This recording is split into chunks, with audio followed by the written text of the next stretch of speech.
astronomer Galileo Galilei said that he never met a person so ignorant that he could not learn something from them. We human beings are telescopes for one another, bringing far away worlds closer. Each one of us contains the mystery of the galaxies, glimpsing off of one another in mirrors that remind us every one of us is made of stardust and carbon and dreams.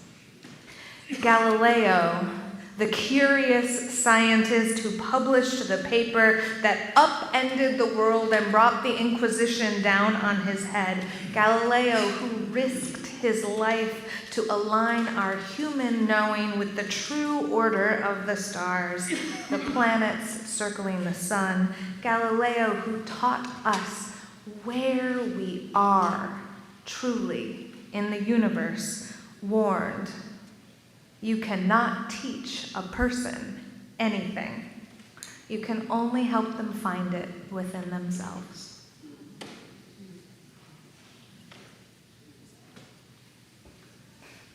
Will you please rise and body your spirit for our opening hymn, number 347, Gather the Spirit.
Good morning.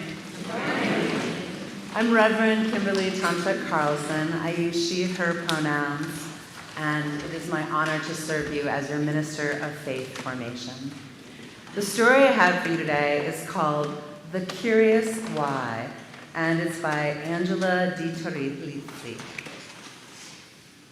There are days when you're bored. You're finished, you're through. There's no more to explore, to see, or do. There's nothing to ponder, to know. You've lost your spark. That's your get up and go. You've stared at the screen. You've stared at the wall. You've stared into space and gone nowhere at all. You don't want to run. Your toys don't seem fun. You don't want to go even play with someone. So you'll sit inside, cranky, tired, feeling frustrated and so uninspired. And you're sure you'll never find anything new. You'll just lie around. That's just what you will do. But wait, what's that? There outside your door. It's a new friend that you have not met before. Someone who won't let you pass the world by. Now introducing the Curious Why. The Curious Why will help you see that you're only bored if you're choosing to be. Because why knows there's much more to be found if you wonder and wander and you just look around.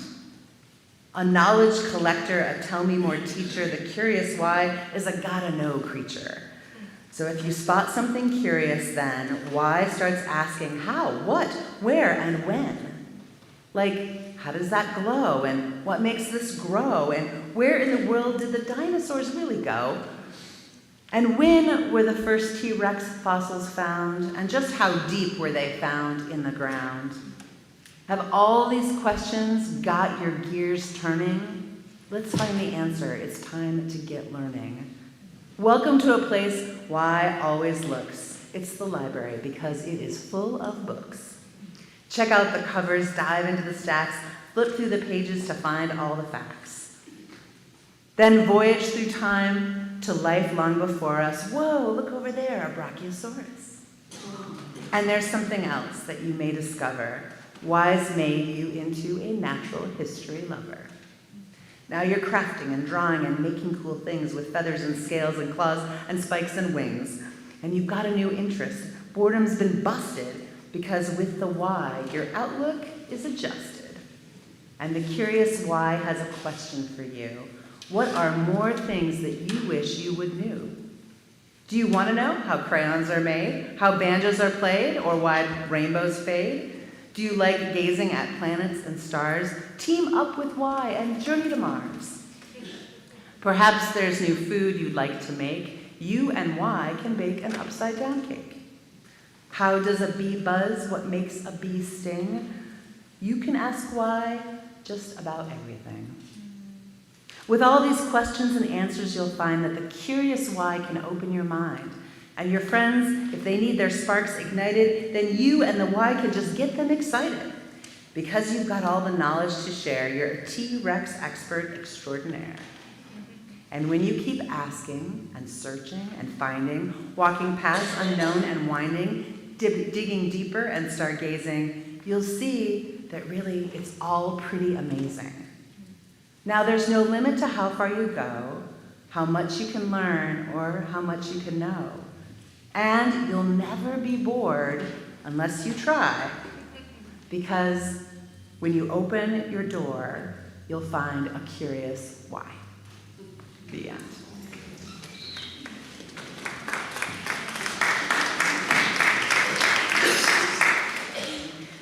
I invite you to join me now in a time of contemplation, which will be followed by silence, followed by the seated singing of hymn 123, Spirit of Life. So take a moment and just find yourself in your body, however you do that. Maybe it's by using your breath, following its rhythm in and out. Or maybe it's by feeling the bottoms of your feet on the steady ground.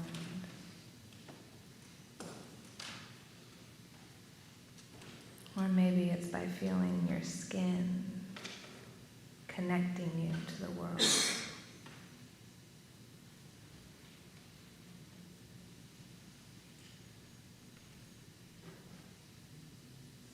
Spirit of life and love, Holy One of our being and our becoming, that which is sacred within, among, and beyond us. May we open to curiosity in this wild world. Let us follow it down rabbit holes and through wardrobes into new worlds. Let it lead us out into the starry night and then loop back down into our own hearts, exploring the strange territory of the universe and the even stranger territory of our own consciousness. May we be gifted with wonder in this wild world, open to new ideas and sharing. May we be awestruck with beauty and grounded in love. May it be so.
Good morning, everyone. Good morning.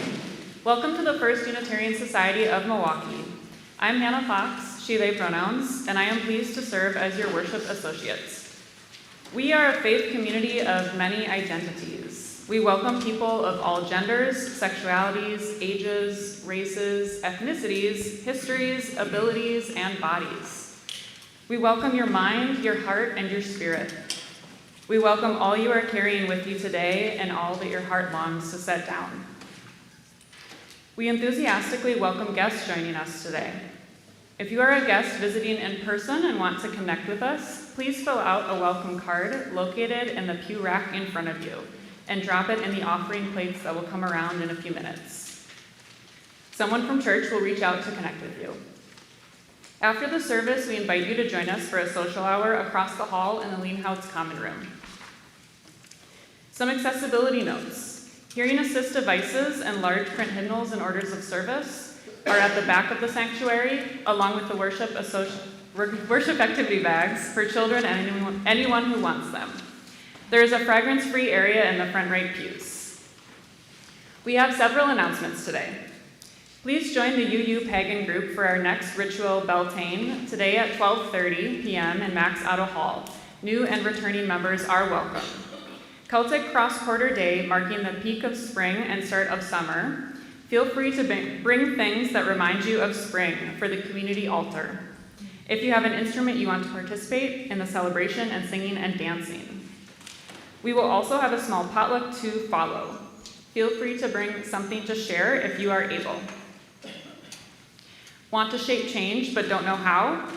Collective action has long been shaping change using specific strategies, and we can too. Immigrant Solidarity in Action continues its book study of This Is an Uprising this Monday, tomorrow, May 4th from 6 to 7:30 in Max Otto Hall. We will be discussing chapters 6 through 8. Questions are open-ended, so you can discuss social change strategies even if you hadn't had a chance to read the chapters. For more information, reach out to me. Congratulations or felicidades, First Church members. Not only did our members form an amazing presence with a giant kaleidoscope of butterflies at the May Day March, we also raised $806 in t-shirt sales to donate to Voces de la Frontera in a clear act of mutual aid. Sí se puede.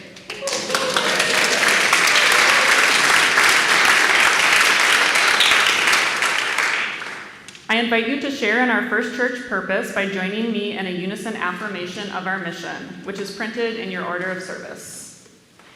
We gather to nurture the spirit, engage the mind, and inspire action. Every week we practice our values through sharing our resources. Our pledges are at the core of our spiritual practice of generosity. In addition, the church shares half of all the non-pledged cash in our offering plate with a community organization, practicing our value of interdependence.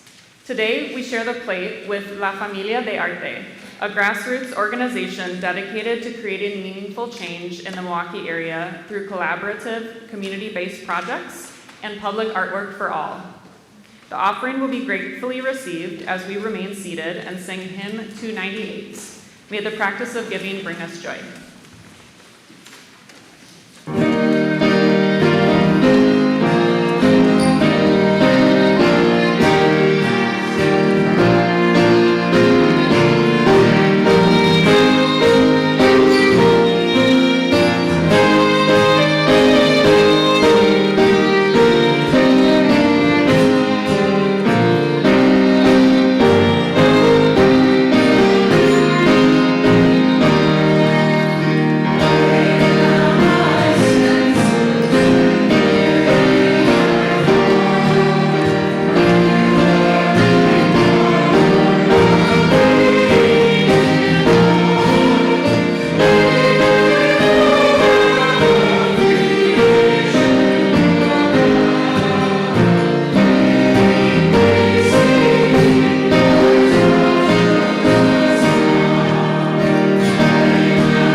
I was a unique child, never quite seeming to fit in with the kids at school, or when I did, it was on the margins of belonging.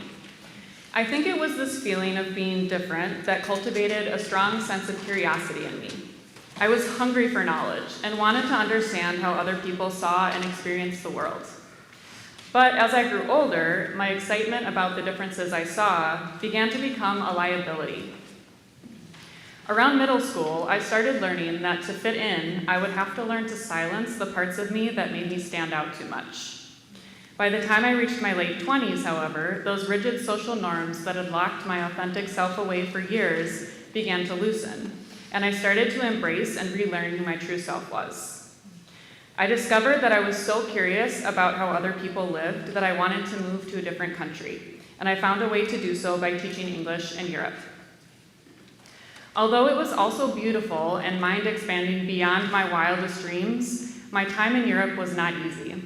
I often describe parts of it as the darkest chapters of my life. I've spoken before about the exclusion I faced as an outsider in the places I tried to call home, where I again came face to face with the threat of rejection I had experienced growing up. One of the places I lived prides itself on having a long history of tolerance, having been shaped by many different cultures and newcomers in the country. While I was there, I struggled to integrate with the locals, who seemed cold and self-righteous. I can count on my hands the number of times people responded to me in the local language when I tried to speak it. As immigrants, it seemed that the locals were simply tolerating us. They saw this as a positive thing, but what I saw was that this tolerance allowed entrance to people who were different only on the condition that they didn't disrupt the norm. This kind of tolerance didn't allow curiosity. Because of my accent, people who spoke to me assumed they knew who I was and what I was capable of. The local self-assuredness had closed their minds to the lessons they needed to learn to see me as a whole person. On my end, I had become so exhausted by the day-to-day feelings of exclusion that I lost the ability to be curious. I felt defensive and spent a lot of time thinking that they were the enemy, one flawed by their social and emotional limitations. It was easier for me to believe that than it was to sit with the uncertainty of why I was experiencing what I was. After I moved back to the United States, distance finally allowed my nervous system to calm down enough that I could become curious again and start healing from my experiences. I began processing my time in Europe and thought about the role my own childhood experiences may have played in what I went through. Eventually, I learned to hold both truths in my hand at the same time, that I was excluded and experienced real pain, and also that there were conditions deeply rooted in the culture in Europe that made expressions of empathy more difficult and exclusion more likely. Before I moved to Europe, I thought tolerance was a positive thing, but my time there taught me that it only goes so far. We need to move beyond tolerance and see people who are different from us for the unique humans they are, instead of assuming that we already know what they bring to the table.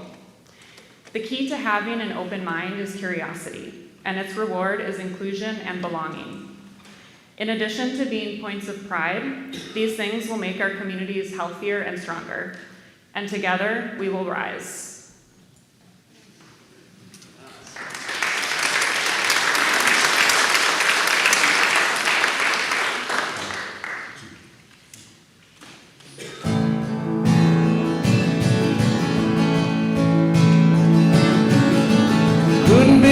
In the city night, can't see the stars for neon lights. Sidewalks dirty and the river's worse. Underground trains all run in reverse. Nobody here can dance like me. Everybody clapping on the one with me. Am I the last of mine? Am I the last of my kind? So many people, so much to do. Winter so cold, my hands turn blue. Been sleeping on the filthy ground. Spend the whole day just walking around. Nobody here seems to care. They walk right by 'em like they ain't even there. Am I the last of my kind?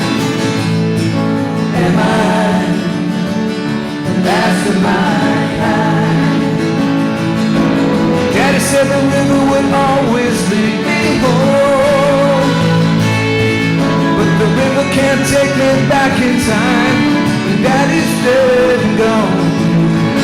Family farms, a parking lot, Walton's 5 and down. Am I the last of my kind? Am I the last of my kind?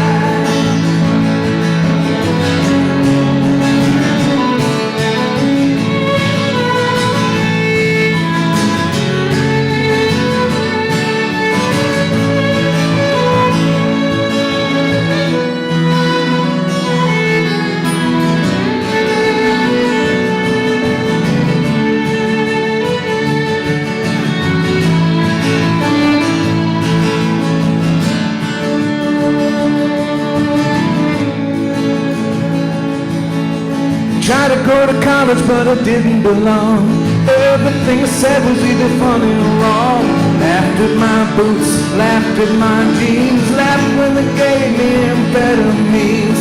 Left me alone in a bad part of town.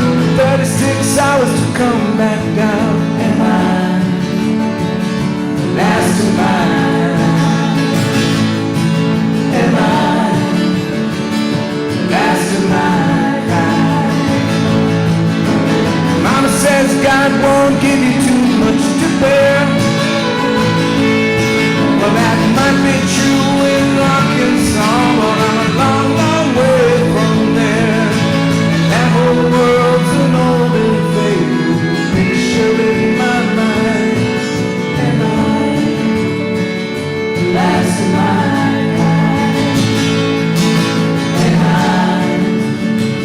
the last of my kind? Last of my kind, and I'm the last of my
Curioser and Curioser.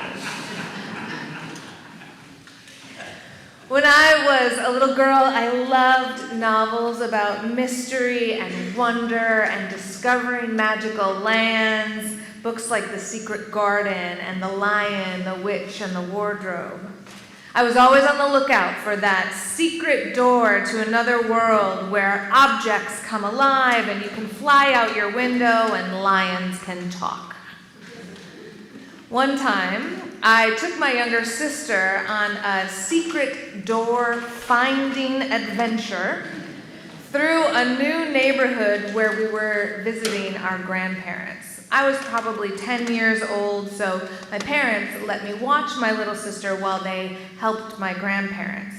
My sister was probably around 5, so she happily followed me as I tromped through the woods next to my grandparents' new house. We twisted and turned through bramble and brush, and I was convinced that just around the corner was the secret door to Narnia. I was watching very carefully for white rabbits who might lead the way, or a shimmering air that would suddenly part, or a doorknob unexpectedly in the neck of a tree. I was watching so closely for these things that I stopped watching where we were going. Soon enough, we were lost. "Curiouser and Curioser," cried Alice in Wonderland. "Now I'm opening out like the largest telescope that ever was." Alice was on her own adventure in Wonderland, having followed the White Rabbit down into a magical world that was stranger and stranger. She found herself opening up like a telescope after she ate a mushroom that made her grow into an enormous size, too big for the house. Written by Lewis Carroll in 1865, Alice in Wonderland is a children's tale of identity and explorations, riddles and curiosity. Every time Alice learns something new in the story, the land around her seems increasingly strange. Alice's wonder intersects with her understanding of herself. As the world goes stranger and stranger, she finds herself looking within and being curious about her own understandings. Lewis Carroll wrote The Adventures of Alice in Wonderland 250 years after the telescope was invented. Telescopes were common by 1865, having been invented in 1608 by German-Dutch lensmaker Hans Lippershey. Lippershey in 1608 called his telescope a Dutch perspective glass and said that its purpose was seeing things far away as if they were nearby. In 1609, a year later, the Italian scientist Galileo Galilei discovered Lippershey's perspective glass on a trip he took to Venice, and he improved its design so that he could look into space. While Lippershey's design had been able to magnify things to 2 or 3 times their size, Galileo was able to improve the device so it could magnify things up to 23 times their size. And with this, Galileo began to explore the heavens. Galileo wrote the following in his book, Starry Messenger. On the 7th day of January in the present year, 1610, in the first hour of the night, when I was viewing the constellations of the heavens through a telescope, the planet Jupiter presented itself to my view. As I had prepared for myself a very excellent instrument, I noticed a circumstance which I had never been able to notice before. Namely, that 3 little stars, small but very bright, were near the planet Jupiter. And although I believed them to belong to the fixed stars, they made me wonder, because they seemed to be arranged in exactly a straight line and to be brighter than the rest of the stars. Then, on January 8th, led by some fatality, I turned again to look at the same part of the heavens, and I found a very different state of things, for there were 3 little stars, but now to the west of Jupiter and nearer together than on the previous night. I therefore concluded and decided unhesitatingly that there are 3 stars in the heavens moving around Jupiter, as Venus and Mercury so move around the sun, which at length was established as clear as daylight by numerous subsequent observations.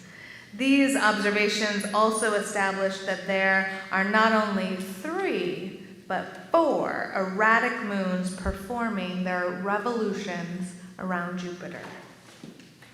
These are the 4 largest moons of Jupiter: Io, Ganymede, Callisto, and Europa. A telescope's purpose is to help us see far away things as if they were nearby.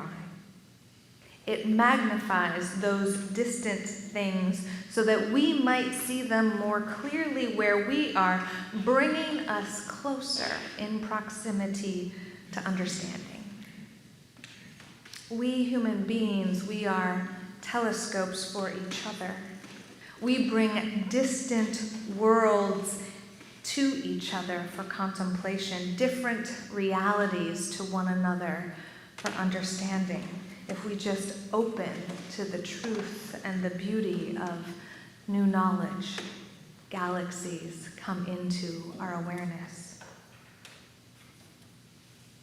In meditation, one's attention is often turned within to the breath, to the heart rate, or perhaps to the back pain, or the detaching thoughts or the constricted muscle. And yet, with time and with focus, eventually, all of that drops away and the body is erased and the mind is quiet and the consciousness drops out of self and out into the vast oneness of all of being, like a telescope through the depths of the soul and then out into the starry night. Alice in Wonderland has an experience of her internal landscape opening out like the largest telescope that ever was, after she ate that mushroom and grows into a giant girl 9 feet high. It's a scary experience, and that internal witnessing that then telescopes out into the whole world is followed quite quickly by an identity crisis. "Dear, dear," Alice says, "how queer everything is today, and yesterday things went on just as usual. I wonder if I've changed in the night. Let me think, was I the same when I got up this morning? I almost think I can remember feeling a little bit different.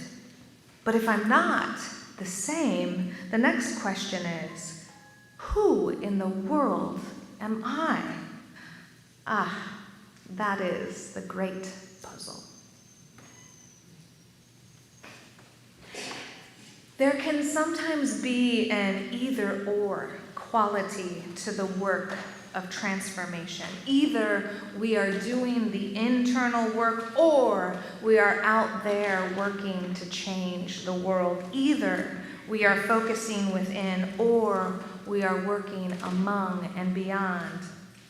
But our telescopes, somehow, when they go out into the world, they almost always reach back in to ourselves, like a looking glass into an infinity mirror, a kaleidoscope that turns back in on itself, shifting patterns of colors in the eye and within the mind.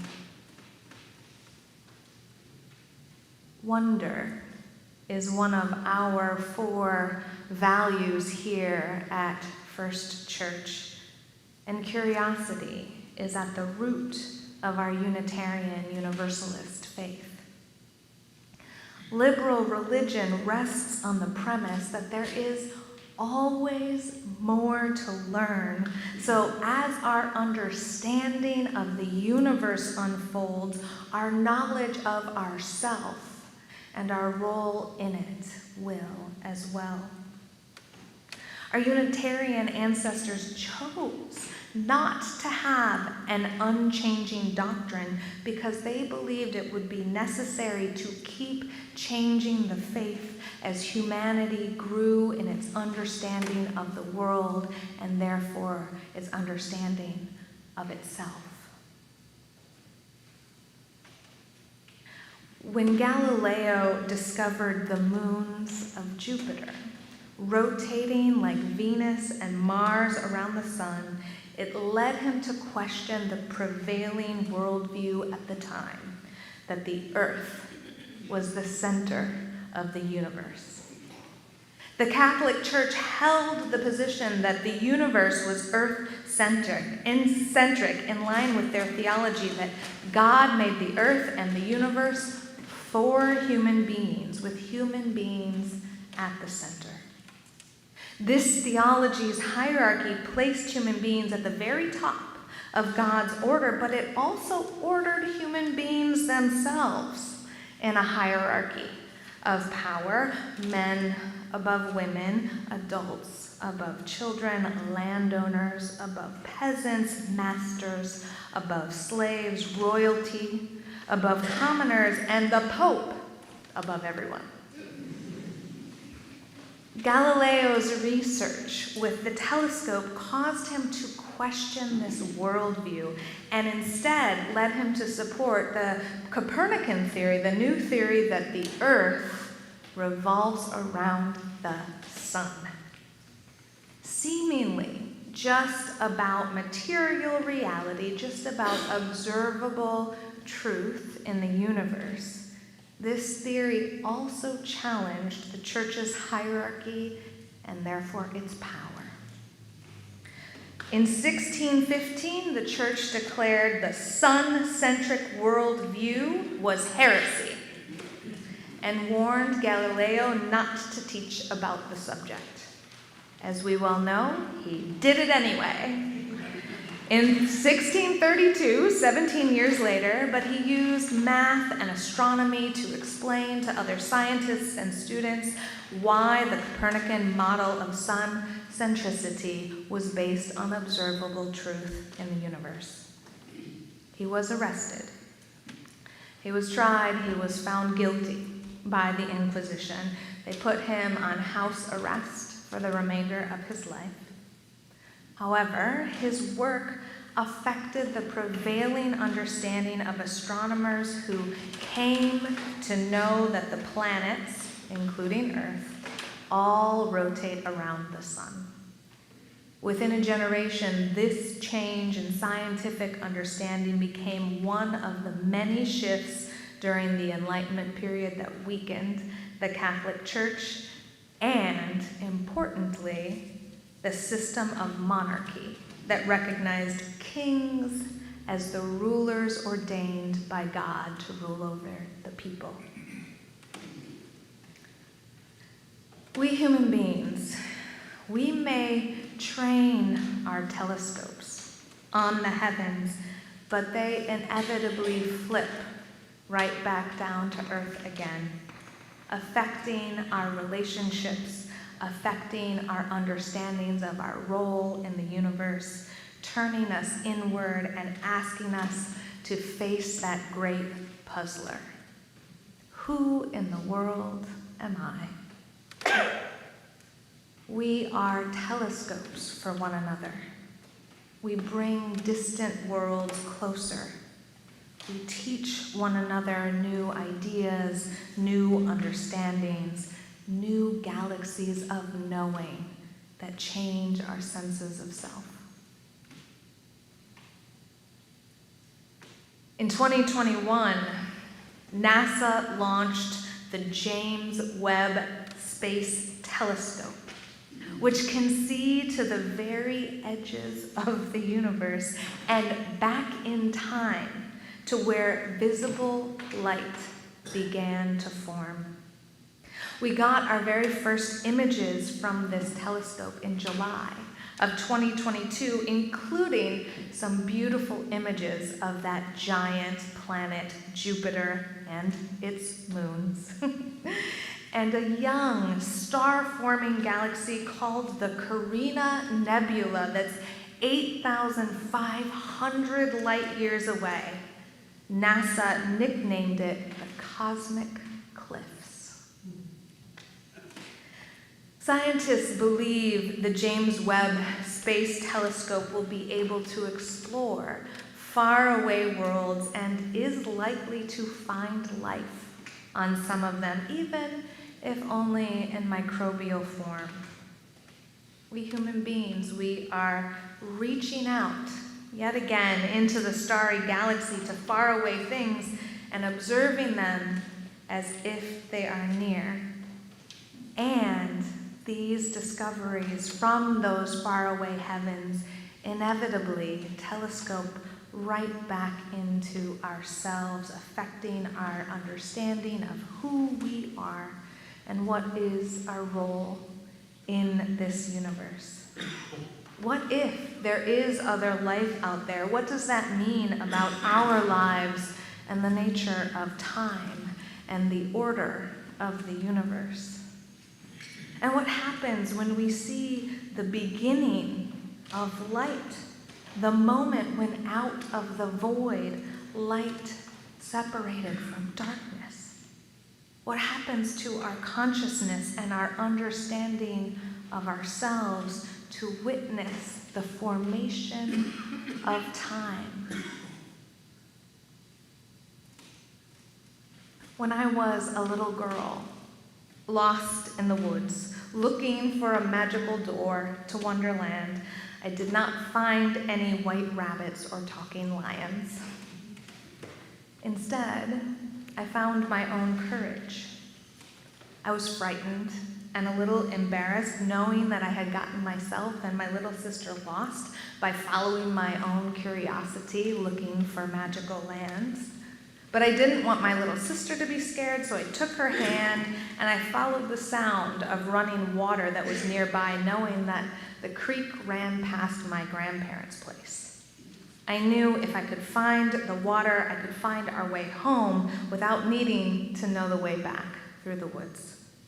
So I got us down to the creek, and we walked it a mile or so home to the people who loved us. After that day, I started using my curiosity differently. I stopped looking for literal, material, magical doorways to Narnia, and I started looking for metaphorical doorways to power and to creativity and to courage in the world, in the people that I loved, and within myself. I let my hunger for wonder and awe continue, but I turned my attention to the magic of the trees and the woods and the stars and the galaxies of knowing and the people around me. My desire for that door to swing open to the starry night has never gone away. The desire for wonder, the curiosity, the imagination, all of that still burns bright within. But now I realize that there are telescopes into the heavens that wrap right back around into my own soul, that will open 1,000,000 magical doorways that are very real in this world. Curiouser and Curioser, infinitely upending the world order and leaving me awestruck and asking, who in the world am I? Amen.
My, oh my. What a wonderful world. What a privilege and a blessing that we get to be alive in it and experience galaxies and galaxies of new knowing and understanding within, among, and beyond ourselves. May you enjoy it today, dear ones. May your curiosity be piqued. I love you. We love you, Elizabeth.